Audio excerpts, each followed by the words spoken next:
Herkese merhaba, kanalıma hoş geldiniz. Ben Emine. Bugün ne yapacağım biliyor musunuz?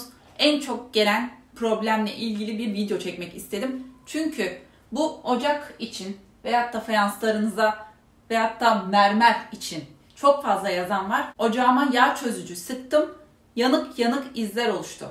Bunun oluşmaması için ben nasıl yaptığımı göstereyim sizlere. Çünkü bu ankastre ocaklar işte cam ocaklarda olmuyor ama işte beyaz böyle fayanslarda ya da mermer tezgahlarda uygulanmaması gereken şeyi söylemiştim. Limonlu yağ çözücüler mermer fayanslarda beyaz beyaz yaptığını, ben onu daha önce yaşadığım için eski evimden biliyorum. Limon değdiği zaman böyle beyaz olur, yanık gibi iz yapardı. Mermerler için yağ çözücüde limonsuz olanları tercih etmelisiniz. Bunu en azından sizlere video olarak göstereyim. Çünkü çoğu kişinin problemi bu sanıyorum. Anladığım kadarıyla o şekilde. Bu tarafa geçmeden önce kanalıma hala abone değilseniz abone olmayı ve bildirim ziline basmayı unutmayın lütfen. Ocağımı da temizlemedim. Şu an yağ içinde, bana temiz yerde gösteriyorsun diyenler için öyle pis bir şekilde göstereceğim.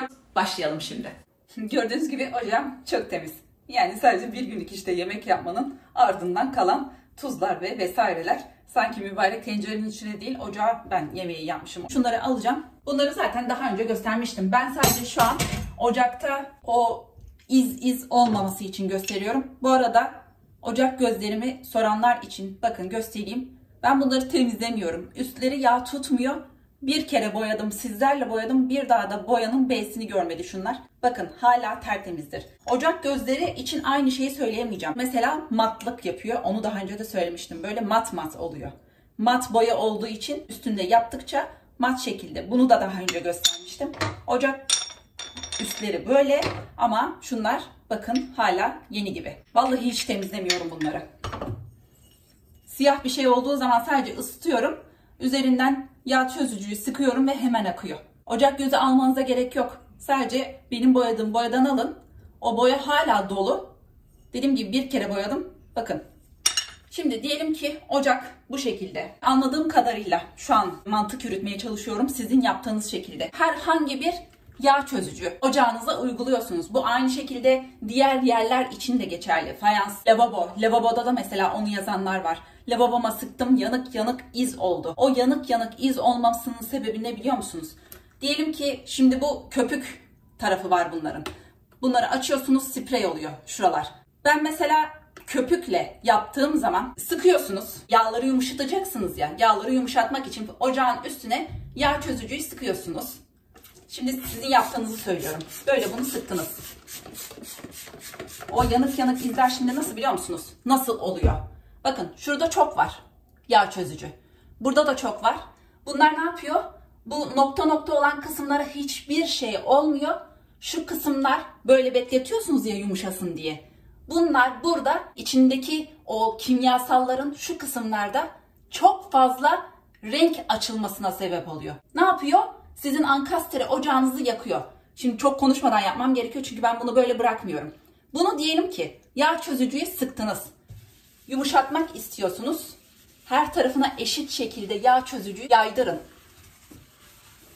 Yumuşarsa bu şekilde yumuşasın. Aynı şey fayanslar için, aynı şey tezgah için, aynı şey lavabo için geçerli. Bakın bu köpüğü her tarafa böyle bu şekilde yaydırdım. Yumuşamasını bu şekilde bekletiyorum.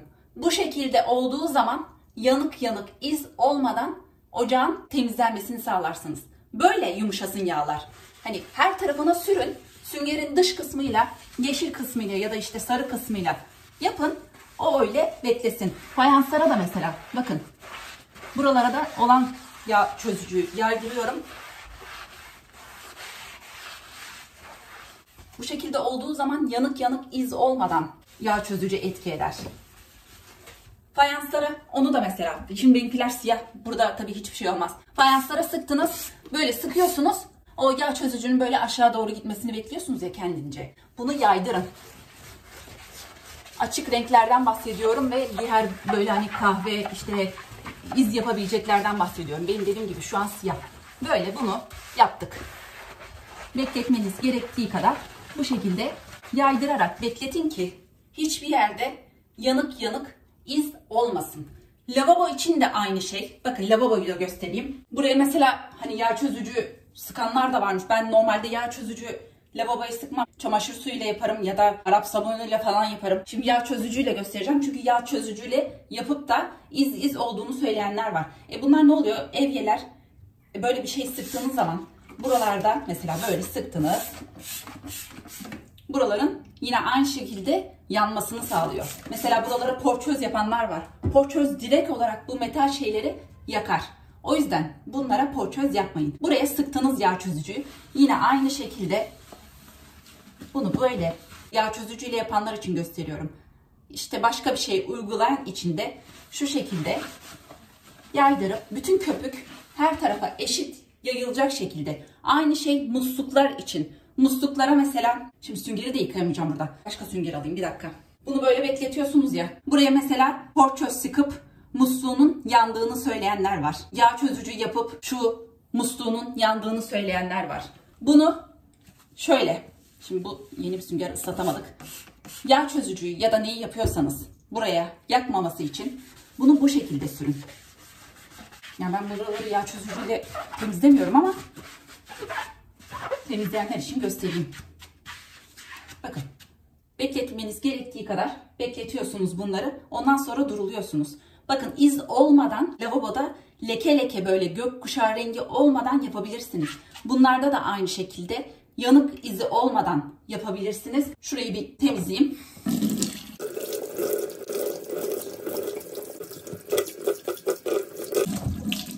Bunu böyle yaptık. Vazelinimi de şuraya aldım. Neden?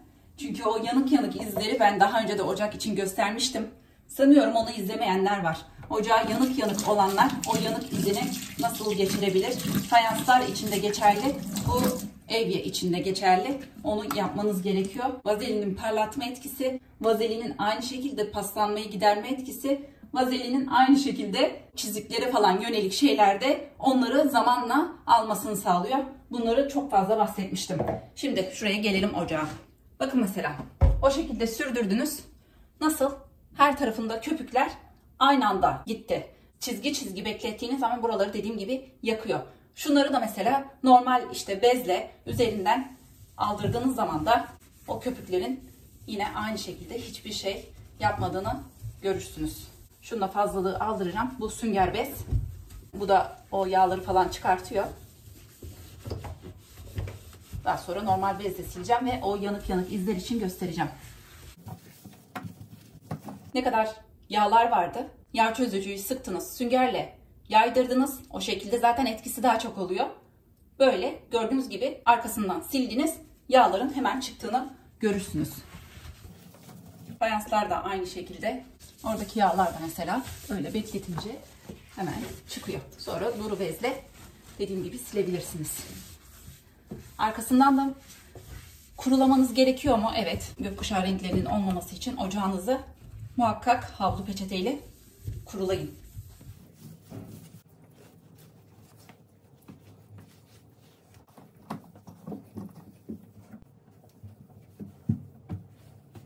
Yağ çözücüyü uygulayanlar benim gibi bu şekilde uyguladığınız zaman hiç böyle yanık izi olmadan yapacağınızdan eminim. Çünkü dediğim gibi yani ben o şekilde hiçbir zaman yağ çözücüyü sıkıp üstünde sadece o sıkmayla bekletmiyorum. Haberiniz olsun. Ben şu an sizlere benim yaptığım şekilde gösteriyorum. Böyle bunu yaptık. Şimdi ben o yanık yanık izler olup da onu nasıl giderebileceğinizle ilgili söyleyeyim. Bunu daha önce de söylemiştim. Bu videonun içeriğinde de olsun. Vazelini söyledim sizlere. Şimdi şunu kurulamam lazım. Vazelin süreceğim ya. Vazelin sürmeseniz de bu şekilde havlu peçeteyle yapın. Bakın şimdi böyle mat bir görüntü var değil mi? Şu peçete atmıyorum, kuruladım.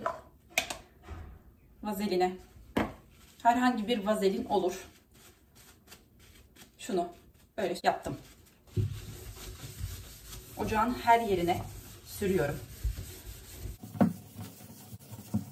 Fayanslara da sürün. Musluğa da sürün. Lavabonun içine de sürün. Aynı şey onlar için de geçerli. Daha çok parlamasını, lavabonun gökkuşağı renklerinin gitmesini, yine aynı şekilde parlamasını, vazelini arındırmak için buradan uğraşmayın.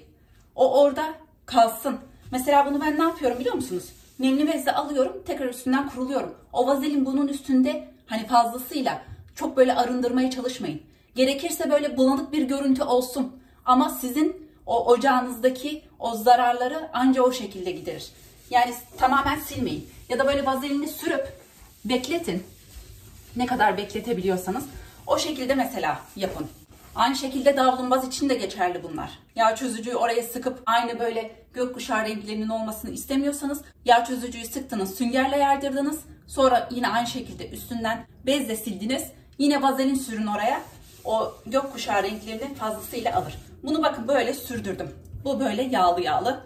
Bu burada mesela 5-10 dakika ben bunu bu şekilde bekletiyorum. Ondan sonra nemli bezle silip kuru bezle üstünden kuruluyorum ve bitiyor.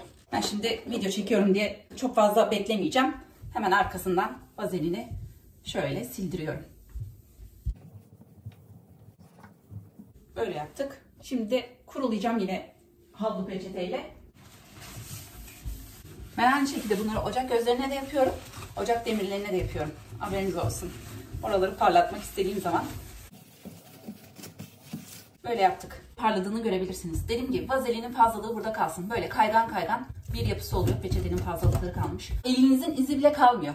Böyle vazelin sürdüğünüz zaman hani iz olup olmaması önemli değil. Vazelini sürdüğünüz zaman çabuk yağ tutmasını da engelliyor. Yani dediğim gibi bakın süngerin sadece yeşil tarafıyla sıktım. Yağları ve kirleri gördüğünüz üstünde. Hemen onları ne yaptı? O aşamada işte 5 dakika bekletmeyle lavaboyla şey gösterdim. O arada çıkarttı. Yani dediğim gibi ben sürekli sürdüğüm için vazelini hiç böyle temizlemekte zorlanmam. O şekilde yapabilirsiniz. Ocak böyle. Ben diğer demirlerini yıkayıp hemen buraya koyayım onları. Sonuç zaten gördüğünüz gibi bu şekilde.